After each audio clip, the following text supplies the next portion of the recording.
ও আমার ভাইরা রে যুবক, যদি নিজের জীবনের সাথে মিলে যায় আল্লাহর দোহাই কথাটা দিল দিয়ে গ্রহণ করো। কাউকে উদ্দেশ্য নিয়ে কিছু বলতে আসি নাই, এসে যে কথাগুলি বলে যায় জানি না কার জীবনে পড়ে যায়। তওবা করে এখান থেকে উঠবা, চোখের পানি জড়ায় উঠবা, নতুবা জিন্দগি আল্লাহ দুনিয়া তো বরবাদ করে দিবে, আখিরাত তো কোনো কুল কিনারা খুঁজে পাবা না। সাগরে হাবুডুবু খাওয়া একজন মানুষ যেমন ভাবে কোনো কিছু কুল কিনারা পায় না, যেই সন্তানের উপরে মার কষ্ট, বাবার কষ্ট, সেও তার জিন্দগি আর গোটা জীবনটার ভিতরে সাগরে পড়া হাবুডুবু মানুষটার মতোই শুধু ঘুরবে, কুল কিনারা খুঁজে পাবে না রে যুবক, কুল কিনারা খুঁজে পাবে না। ভাইরা বন্ধুরা, একটা বাস্তব ঘটনা শুনেন। যেই সন্তান মারে কষ্ট দিছিল, করাচির হযরত হাকিম আক্তার সাহেব রাহিমাহুল্লাহ, বহুত বড় আল্লাহর একজন বলি, তিনি করাচির জামে মসজিদে নামাজ পড়েন। হঠাৎ করে তিনি দেখলেন একটা যুবক কাপড় দিয়া ডান হাত পেঁচায় রাখছি, সুন্দর করে নামাজ পড়তেছে, সুন্দর করে রুকু দেয়, সেজদা দেয়, কিন্তু ডান হাত কাপড় দিয়ে পেঁচানো। এই দৃশ্য দেখা আল্লাহর ওলি নামাজের পর যুবককে ডাক দিলেন, যুবক তোমার নামাজটা বড় সুন্দর, তোমার রুকুটা বড় সুন্দর, তোমার সেজদাটাও বড় সুন্দর, কিন্তু ডান হাত কাপড় দিয়া কেন পেঁচায় রাখছো? যুবক বলতেছে, ও আল্লাহর ওলি, সে এক পিছনের করুণ ইতিহাস। আমার হাতের মধ্যে পচন শুরু হয়েছে, দুর্গন্ধ বের হয়, এত গন্ধ, এত দুর্গন্ধ, কাপড় দিয়ে যদি পেঁচায় না রাখি মসজিদের ভিতরে কেউ নামাজ পড়তে পারবে না, সবাই আমাকে মসজিদ থেকে বের করে দিবে, এজন্য কাপড় দিয়ে পেঁচায় রাখি। আল্লাহর ওলি বলেন, কেন তুমি কি ডাক্তার দেখাও না? যুবক বলে, ডাক্তার দেখানো শেষ, ভারত পাকিস্তানের সব ডাক্তার দেখানো শেষ, কেউ আমার রোগ ধরতে পারে না, কেউ রোগ ধরতে পারে না, পারে না, পারে না। আল্লাহর ওলি কয়, তাহলে অন্য দেশের ডাক্তার দেখাও না কেন? এমনি যুবক চুকির পানিটা চাইরা কান্দে আর বলতেছে, ও আল্লাহর ওলি, আমার বিশ্বাস হয়ে গেছে তামাম দুনিয়ার সমস্ত ডাক্তার যদি দেখানো হয় তবু আমার রোগ ভালো হবে না, কারণ আমার আগুন লাগছে আসমানে, পানি যদি দেই জমিনে কোনো দিন আগুন নিভবে না। আগুন লাগছে শেরপুর, পানি দেই ফরিদপুর, কোনোদিন আগুন নিভবে না। আমার অসুস্থতা হলো, আমার রোগ হলো আসমানে, চিকিৎসা চলছে জমিনে, কোনোদিন আমার রোগ ভালো হবে না। আল্লাহর ওলি করাচির হযরত হাকিম আক্তার সাহেব রাহিমাহুল্লাহ, তিনি বলতেছেন, বাবা কি ঘটনা বলো? এই কথা বলতে যুবক কান্না শুরু করে দিছে।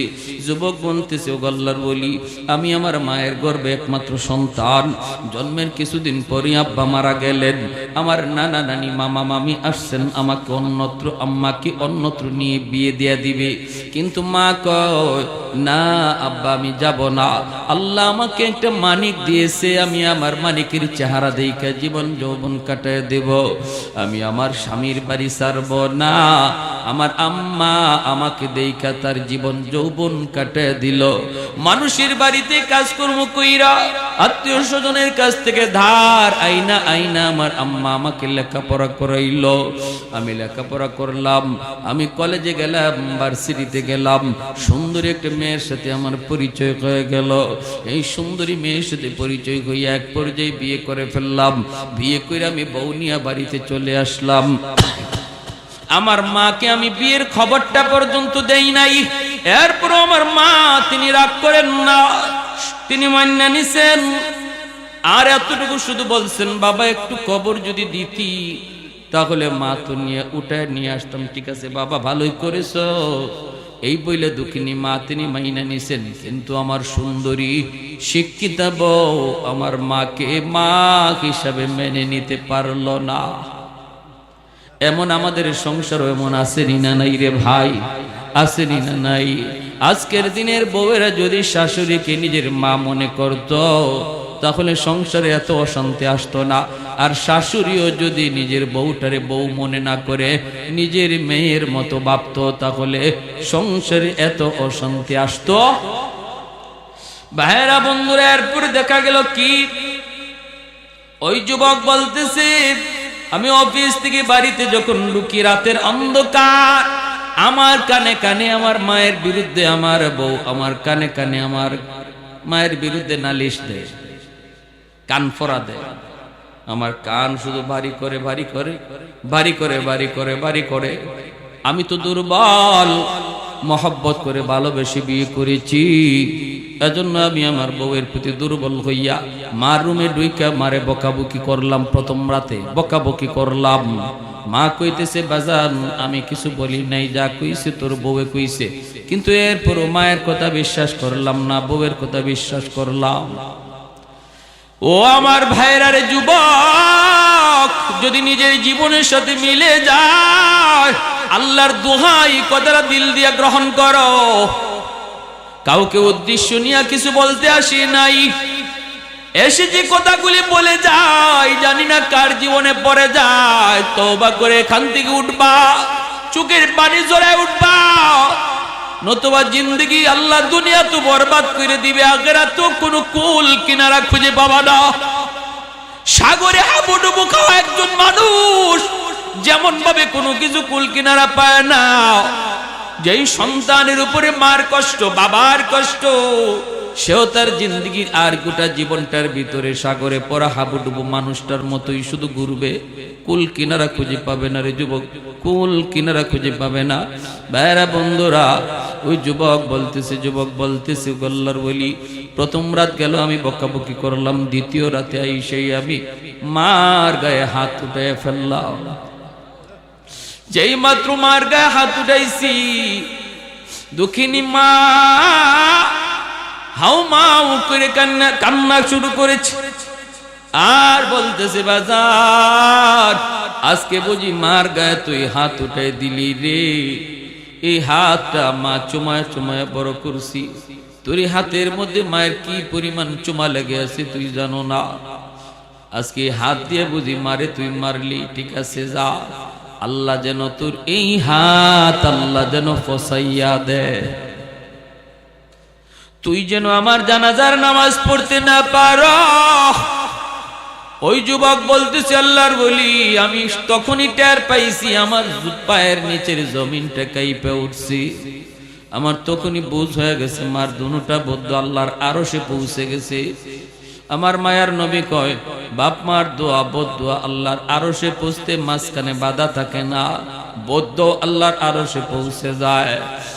ওই যুবক বলতেছে আল্লাহর ওলি, কিছুদিন পর অফিস থেকে খবর পাইলাম আম্মা মারা গেছে। আমি জানাজা পড়ার জন্য বাড়ির দিকে রওনা দিলাম, কিন্তু রাস্তাঘাটে এত সমস্যা হলো, অন্য কোনোদিন এত সমস্যা হয় না। বাড়িতে পৌঁছতে পৌঁছতে অনেক দেরি হয়ে গেল। আমি বাড়িতে ঢুকেই দেখি, গ্রামে ঢুকা মাত্রই দেখি মানুষজন একটা লাশ নিয়ে কবরস্থানের দিকে যাইতেছি। আমার বুঝ হয়ে গেছে জানাজা শেষ হয়ে গেছে মায়ের। মানুষজন অনেক অপেক্ষা করেছে, আর কত করবি। আমি ভিতরে যাওয়া মাত্রই লোকজন কয়, বাবা অনেক অপেক্ষা করেছি রে বাজার, আর কত করব আর কত করব। এই বইলা মানুষজন কবরে নিয়ে গেছে, আমিও কান্দি। মানুষকে বলি, বাবা তোমাদের কোনো দোষ না, দোষ না রে, দোষ না, এটা আমার কপালের লিখন। আমি তখনই বুঝে গেছি মার দুইটা বদদোয়া, একটা বদদোয়া কবুল হয়ে গেছে। তুই যেন আমার জানাজার নামাজ পড়তে না পারো। আমি তো মায়ের জানাজা পড়তে পারি নাই, কত চেষ্টা করলাম জানাজা তো পারি নাই। এইবার দ্বিতীয় বদদোয়াটা ছিল, তোর এই হাত যেন পৌঁছা যায়।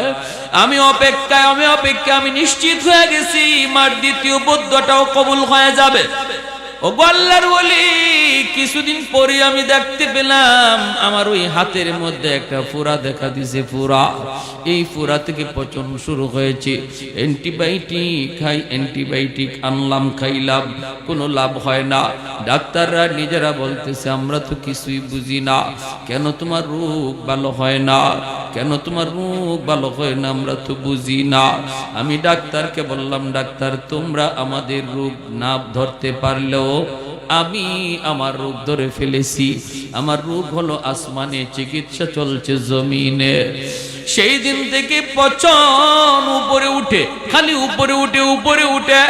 এইবার আমার ওই সুন্দরী বউ, যার মহব্বতে বইরা আমি মার গায়ে হাত উঠাইছি, আমার ওই সুন্দরী বউটাও আমারে ফালাইয়া বাপের বাড়ি চলে গেছে, মানুষজন আমাকে বাড়ি থেকে বের করে দিয়েছে, আত্মীয় স্বজন আমাকে বের করে দিয়েছে।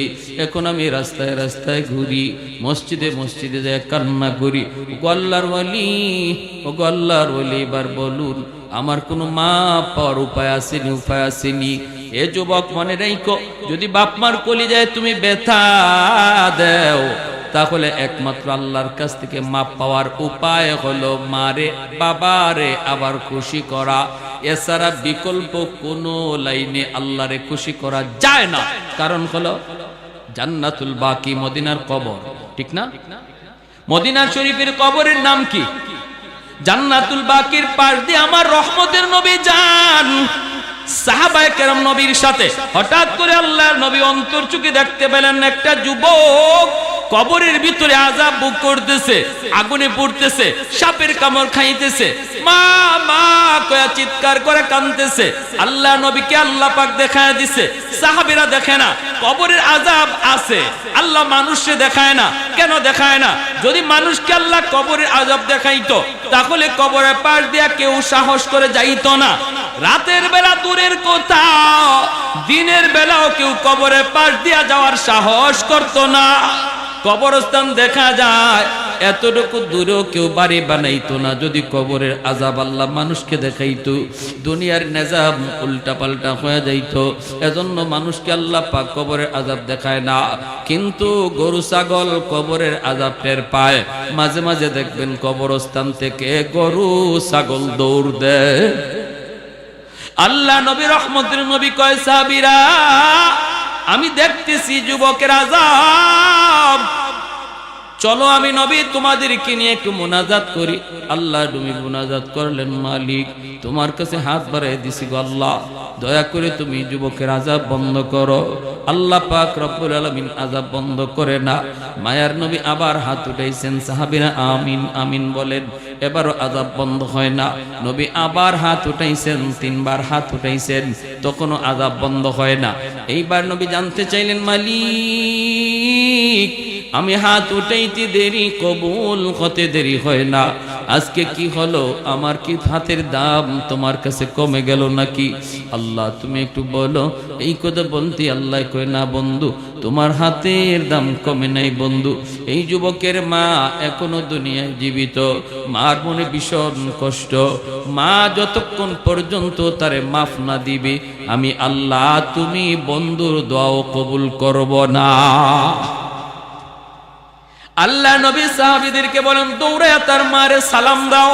সাহাবীরা দৌড়ায়া যায় তার মাকে সালাম দিলেন। মহিলা আসলো, আল্লাহ নবী কইতেছেন, মা গো কবরটা চিনুনি? মহিলা কয়, নবী গো চিনি, এটা আমার সন্তানের কবর। আল্লাহ নবী কয়, মা এই সন্তান বুঝি তোমার ভীষণ কষ্ট দিয়েছে, যার কারণে কবরের মধ্যে আযাব ভোগ করতেছে গো মা। চিৎকার করে করে আম্মা আম্মা করে ডাকতেছি। ও গো মা, সন্তানের পক্ষ থেকে আমি তোমার কাছে মাপ চাইতেছি, তারে মাফ করে দাও। এই সন্তান তো তোমারই। কত রাত সন্তানের মাথার পাশে দাঁড়ায় দাঁড়ায় রাত কাটাইছো, কত চোখের পানি জড়ায় ধরে আল্লাহর কাছে কাঁদছো সন্তানের সুস্থতার জন্য। এই সন্তানকে তুমি একটু মাফ করে দাও না, কবরের মধ্যে আযাব ভোগ করতেছি। আমি রহমতের নবী, কেমনে যাই, কেমনে চলে যাই তারে আযাবে রাইখা? আমি তো রহমতের নবী। হাত বাড়াইছি একবার না তিনবার, আল্লাহ আমার হাত ফিরায় দিছে। তুমি তার মাফ না করলে আল্লাহ আমার সুপারিশটাও কবুল করে না। এই কথা বলতেই মহিলার চোখ থেকে দর দর করে পানি ঝরা শুরু হয়ে গেল। মহিলায় কান্দে আর কই, নবী গো আমি এরে মাফ করবো না, আমি এরে মাফ করবো না। কেন গো নবী জানেননি? এখনো আমার পিঠে মাইরের দাগ আছে, আমার পিঠে এখনো তার আঘাতের দাগ আছে, মাইরের দাগ। না গো নবী আমি দের মাফ করবো না। আল্লাহ নবী পড়ে গেলেন বেকায়দায়। নবী আল্লাহ মার দিলটা শক্ত হয়ে গেছে, মায় মাফ করবে না। ও মালিক আমি জানি বাপ মার দিল যত শক্ত হোক বেশিক্ষণ থাকে না। যদি সন্তানের বিপদ বাপ মা নিজের চোখে দেখে তাহলে কিন্তু দিল নরম হয়ে যায়। ও আল্লাহ কবরের আযাবটা তুমি আমারে যেভাবে দেখাইছো এইভাবে তার মারেও দেখায়া দাও। সাথে সাথে আল্লাহ কো বন্ধু তোমার এই সুপারিশটা আমি আল্লাহ কবুল করলাম। এমনি কবরের আযাবের দৃশ্যটা আল্লাহ পাক তার মারও দেখায় দিছে। মা যেই মাত্র দেখছে কবরের ভিতরে সন্তানের আযাব, সাপের কামড়, আগুনে পুরের দৃশ্য, সাথে সাথে মার দিল নরম হয়ে গেছে। মা চিৎকার দিয়া কয়, ওগো নবীজি, আমার কলিজায় যত ব্যথা ছিল আমি সব ভুলে গেছি। মায় মাফ করতে দেরি হয়েছে, আযাব বন্ধ হতে দেরি হয় না। তাহলে আপনারা বলুন, বাপ মারে কেউ যদি কষ্ট দেয়, এই কষ্ট দেওয়ার কারণে আল্লাহ নারাজ হয়ে রইছে। অতএব আল্লাহকে যদি রাজি করাইতে হয়, বাপ মারে খুশি না কইরা দুনিয়ার মানুষে খুশি করলো আল্লাহ রাজি হবে। আল্লাহর নবী কয়, শেষমেশ একখান হাদিস শুনেন, মান আসবাহা মুতিআন লিল্লাহি ফি ওয়ালিদাইহি, কোন সন্তান যদি রাতের বেলা মা আর বাবারে খুশি করে ঘুমায়, ভালো করে শুনেন আল্লাহর নবীর হাদিস, রাতের বেলা যদি কোন সন্তান বাপ মারে খুশি করে ঘুমায়, কিভাবে খুশি করবেন সেটা আপনার ইচ্ছা, আমি বলবো না এটা কেমনি, আপনি জানেন। পাশে বসে যদি মার সাথে একটু গল্প করেন, সন্তান তো মুখ ভরে আম্মা আব্বা কইয়া বেশি বেশি ডাক দিলেই বাপ মার দিল খুশি হয়ে যায়, ঠিক না? বাপ মারের খুশি করা পৃথিবীতে সবচেয়ে সহজ। শ্বশুর বাড়ির মানুষকে খুশি করতেও বোয়াল মাছ নিতে হয়, কিন্তু মারে আর বাবারে খুশি করতে আম্মা আব্বা, মুখটা বইরা আম্মা আব্বা ডাক দিয়া দেখো মার দিল খুশি হয়ে গেছে। আর আল্লাহ বলে, বান্দা যখনই তুই তোর মার দিল খুশি করবে, বাবার দিল খুশি করবে, আমি আরশের মালিক তোর উপরে খুশি হয়ে যায়। এটা আমার আরশ পর্যন্ত পৌঁছে যায়, আমি খুশি হয়ে যাই।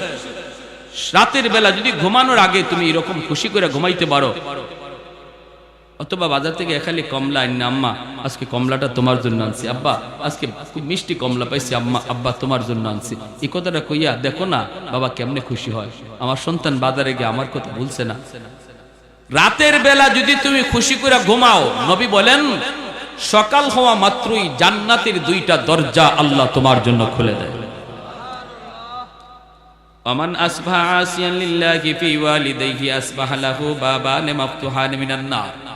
আর যদি রাতের বেলা কোন সন্তান বাপ মারে আঘাত দিয়া ঘুমায়, আঘাত দিয়া, ভালো করে জানে দিনের বেলা সে এমন ভাবে কথা কইছে যে কথার কারণে বাবার কলিজায় ব্যথা পাইছে, মায়ের কলিজায় ব্যথা পাইছে, মা ঘুমাইতে পারে না, সন্তানের এই কথা শুনে মার ঘুমে ধরে না, বাবার ঘুম আসে না, বুড়া বুড়ি বৃদ্ধা বৃদ্ধ বাবা আর মা তারা ঘুমাইতে গেলে একজন আরেকজনের সান্ত্বনা দেয়, কান্দো না, এখন তো তাদেরই সময়, আমাদের সময় শেষ, আর কয়দিন বা দুনিয়া বাঁচবো। এই বইলা স্বামী স্ত্রীর চোখের পানি মুইসা দেয়, আর স্ত্রী স্বামীর চোখের পানি মুইসা দেয়।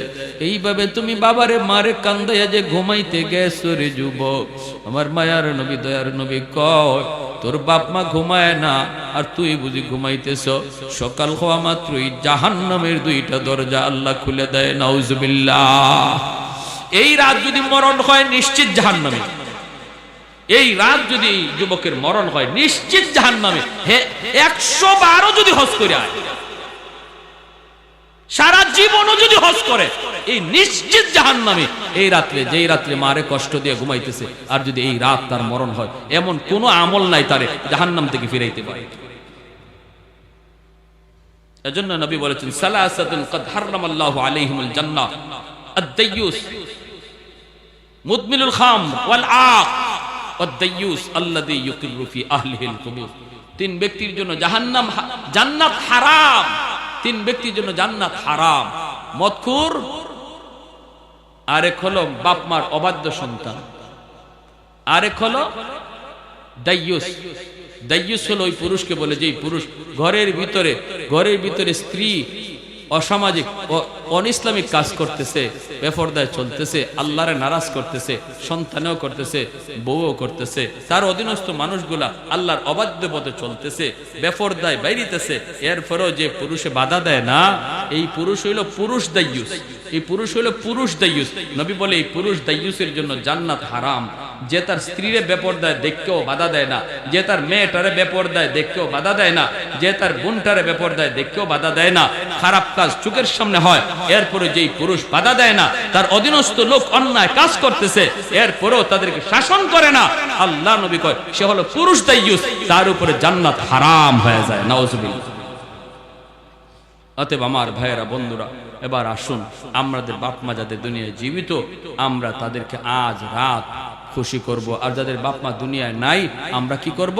একটা আমল নবী বলে দিয়েছেন, মান যারা ফি কবর মান যারা কবরা ওয়াইহি ফি কুল্লি জুমাতিন গুফিরা লাহু কুতিবা বাররান, রাওয়াহু আবু দাউদ শরীফের হাদিস। জুম্মার দিন যদি কেউ মা বাবার কবর জিয়ারত করে, জুম্মার দিন যদি বাপ মার কবর জিয়ারত করে, তাহলে আল্লাহ পাক রব্বুল আলামিন দুনিয়া যদি সে বাপ মারে কোনো কারণে ইচ্ছা অনিচ্ছা কষ্ট দিয়া থাকে, আল্লাহ তারে মাফ কইরা বাধ্য সন্তানের তালিকাভুক্ত বানায় দেয়। এই যে কবরস্থানের উদ্যোগে আজকের মাহফিল, বলুন জুম্মার দিন আমরা জুম্মার নামাজ পইরা অথবা জুম্মার দিন ফজর পইরা অথবা না পারলে আসরের পরে জুম্মার দিন আমরা কবর জিয়ারত করতে কোন কোন আওলাদ রাজি আছেন? একটু হাত তুলে আল্লাহরে দেখা।